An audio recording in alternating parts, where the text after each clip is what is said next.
अस्सलाम वालेकुम। उम्मीद करती हूँ कि आप सब मेरी तरह खैरियत से होंगे।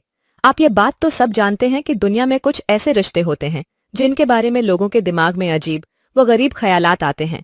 खास तौर पर जब बात हो साली के साथ हमबस्तरी की, तो कुछ लोग इसे शरीयत के नाम पर दुरसत साबित करने की कोशिश करते हैं।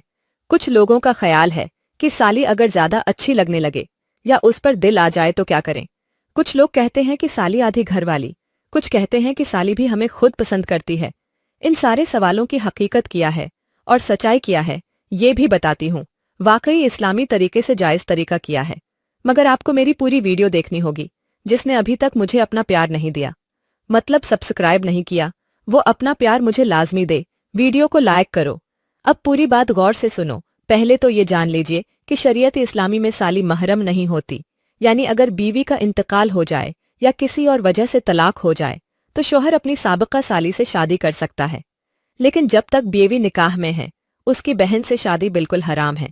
अगर कोई शख्स सोचता है कि वो अपनी बीवी के साथ रहते हुए उसकी बहन से भी निकाह कर सकता है, तो ऐसा करना सरासर हराम है और किसी भी सूरत जायज़ नहीं। दो बहनों को एक साथ निकाह में रखना जायज़ नहीं है। यहाँ बात जरा खतरनाक हो जाती है। कुछ लोग कहते हैं कि निकाह न भी हो तो चुपके चुपके ताल्लुक रख लेना जायज़ है। लेकिन याद रखें, ये न सिर्फ इस्लाम में सख्ती से मना है, बल्कि समाजी और अखलाकी लिहाज से भी इंतहाई काबिल मजम्मत है।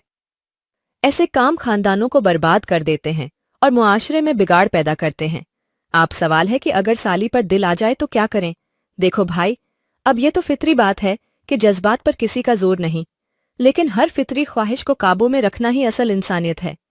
अगर किसी शख्स को वाकई साली पसंद आ गई है और वो उसके साथ ताल्लुक हलाल तरीके से रखना चाहता है, तो सिर्फ एक ही रास्ता है, बीवी से अलहदगी के बाद निकाह। साली के साथ कोई भी गैर शरई ताल्लुक न सिर्फ मजहबी तौर पर गलत है, बल्कि माशरती लिहाज से भी खतरनाक नताइज का बाज बन सकता है। हलाल रास्ता हमेशा सबसे बेहतर होता है, क्योंकि ये इज्जत, सुकून और बरकत का सबब बनता है। मजीद मुझसे राब्ता करने के लिए